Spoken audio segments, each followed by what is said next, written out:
Hello friends, எல்லாரும் எப்படி இருக்கீங்க? இன்னைக்கு நம்ம வீடியோவில் ரவா பொங்கல் எப்படி செய்கிறதுன்னு பார்க்க போகிறோம். நம்ம ஹோட்டலுக்கு போனாலும் நார்மலாக எப்போவுமே வீட்டில் பச்சரிசி வச்சு செய்கிற பொங்கல் தான் நம்ம வாங்கி சாப்பிட முடியும்.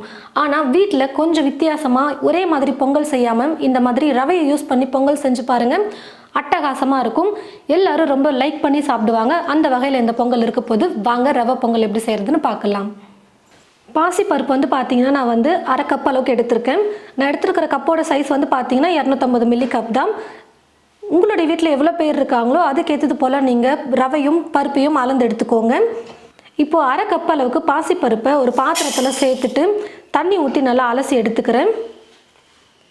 பாசிப்பருப்பை தண்ணி ஊற்றி நல்லா நான் கழுவி எடுத்துக்கிட்டேன். இப்போ தண்ணி இல்லாமல் வடித்து எடுத்து வச்சுருக்கேன். ஸ்டவ்வை பற்ற வச்சுக்கிட்டு ஸ்டவ் மேலே ஒரு குக்கர் வச்சுட்டேன். குக்கர் சூடு இருந்ததுக்கப்புறமா இந்த பாசிப்பருப்பை சேர்த்துக்கலாம். பருப்பை சேர்த்துட்டு ஸ்டவ்வை மீடியம் ஃப்ளேமில் வச்சுக்கிட்டு ஒரு 3 நிமிஷத்துக்கு நம்ம நல்லா வறுத்துக்கிட்டால் போதும். வறுக்க பாசிப்பருப்போட மனம் நல்லா வர ஆரம்பிக்கும். அந்த டைமில் நம்ம தண்ணி சேர்த்துக்கலாம் வேக வைக்கிறதுக்கு. இந்த மாதிரி பாசிப்பருப்பை வறுத்துட்டு பொங்கல் செய்யும் போது சூப்பராக இருக்கும் டேஸ்ட்டு சாப்பிட்றதுக்கு.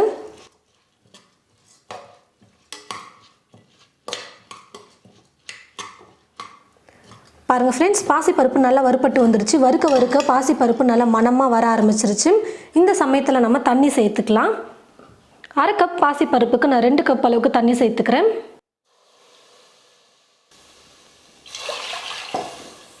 குக்கர் மூடி போட்டு மூடி வச்சிடுறேன். ஒரு 4 விசிலாவது வரணும். அப்போ தான் பருப்பு நல்லா வெந்து வரும். 4 இல்லை 5 விசில் விட்டு எடுத்துக்கோங்க.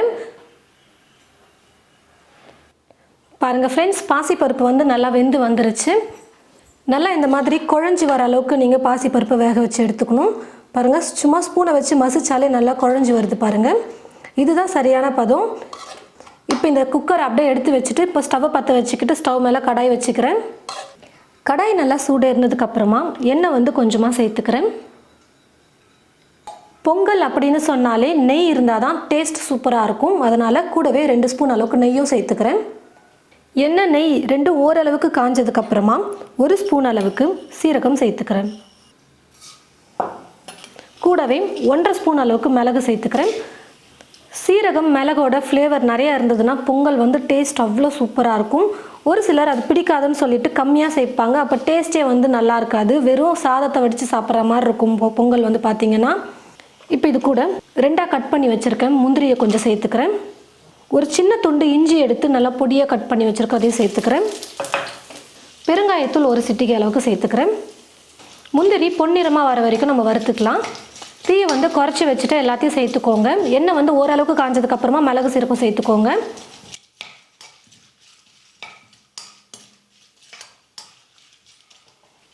முந்திரி ஓரளவுக்கு வறுபட்டதும் கருவேப்பிலை கொஞ்சம் சேர்த்துக்கிறேன்.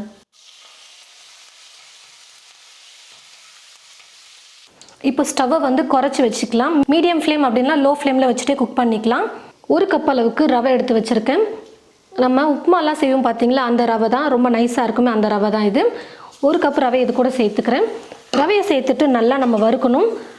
ரவையோட பச்சை மணம் போகிற வரைக்கும் நல்லா வறுத்தோம்னா தான் பொங்கல் சாப்பிட நல்லாயிருக்கும் டேஸ்ட்டு. நல்லா வறுத்துக்கலாம். மீடியம் ஃப்ளேமில் வச்சுக்கிட்டே வறுத்துக்கலாம்.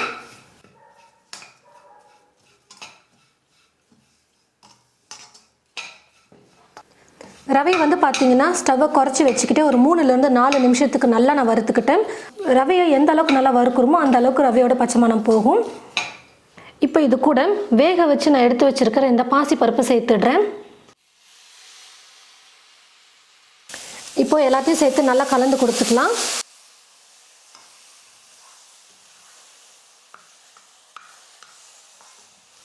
இது கூடவே இப்போ தண்ணியை சேர்த்துக்கிறேன் ரவை வேகிறதுக்காக.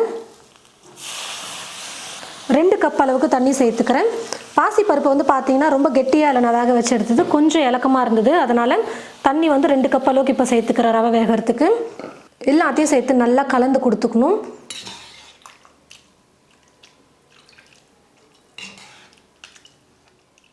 கடைசியாக இப்போ இது கூட பொங்கலுக்கு தேவையான அளவுக்கு உப்பு சேர்த்துக்கிறேன். இன்னும் நான் உப்பே சேர்க்கலை, இப்போ தான் எல்லாத்துக்கும் சேர்த்து நான் சேர்க்குறேன்.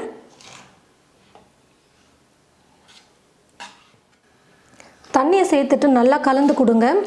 ஏன்னு பார்த்தீங்கன்னா உருண்டை கட்டிக்கும் ரவை அதனால் நல்லா கலந்து கொடுக்கணும். உருண்டைகள் இல்லாமல் நல்லா கலந்து கொடுத்துக்கிட்டே இருக்கணும். ரவை வேக வேக சேர்த்துருக்கிற தண்ணி ஃபுல்லாக நல்லா ட்ரை ஆகிட்டு கெட்டியான பதத்துக்கு வந்துடும். பாருங்கள் ஃப்ரெண்ட்ஸ், ரவை வந்து நல்லா வெந்து வந்துருச்சு. சேர்த்துருந்த தண்ணி ஃபுல்லாகவே நல்லா ட்ரை ஆகிட்டு நல்லா கெட்டியான கன்சிஸ்டன்சிக்கு வந்துருச்சு. பாருங்கள், பொங்கல் இந்த மாதிரி கொஞ்சம் கெட்டியாக இருந்தால் சாப்பிட நல்லாயிருக்கும். அதனால கொஞ்சம் நேரம் டைம் எடுத்து குக் பண்ணிக்கோங்க. தீ ஃபுல்லாக வைக்காமல் மீடியம் ஃப்ளேமில் வச்சுட்டு குக் பண்ணுங்கள். அப்போ தான் அடி பிடிக்காமல் நம்மளால் குக் பண்ணி எடுக்க முடியும். ரவை பொங்கல் வந்து ரெடி ஆகிடுச்சு. இப்போ நான் ஸ்டவ் ஆஃப் பண்ணிக்கிறேன். பாருங்கள் ஃப்ரெண்ட்ஸ், நல்லா டேஸ்டியாக சூப்பராக நம்ம ரவை பொங்கல் வந்து ரெடி பண்ணிட்டோம். கண்டிப்பாக ரவை பொங்கல் நீங்கள் வீட்டில் செஞ்சு கொடுத்தீங்கன்னா பிடிக்கலன்னு சொல்லவே மாட்டாங்க. அவ்வளோ விரும்பி சாப்பிடுவாங்க. நீங்கள் செஞ்ச பொங்கல் வந்து பத்தவே பத்தாது, அவ்வளோ சீக்கிரமாக காலி ஆகிடும். ஏன்னா அந்த அளவுக்கு நல்லா டேஸ்டியாக இருக்கும் இந்த ரவை பொங்கல். நான் வந்து கூட சட்னி வந்து பொங்கலுக்கு வச்சுருக்கேன். நீங்கள் சாம்பார் சட்னி, தேங்காய் சட்னி, இல்லை பொட்டுக்கடலை சட்னி எது வேணாலும் நீங்கள் சைட் டிஷ்ஷாக வச்சுக்கலாம்.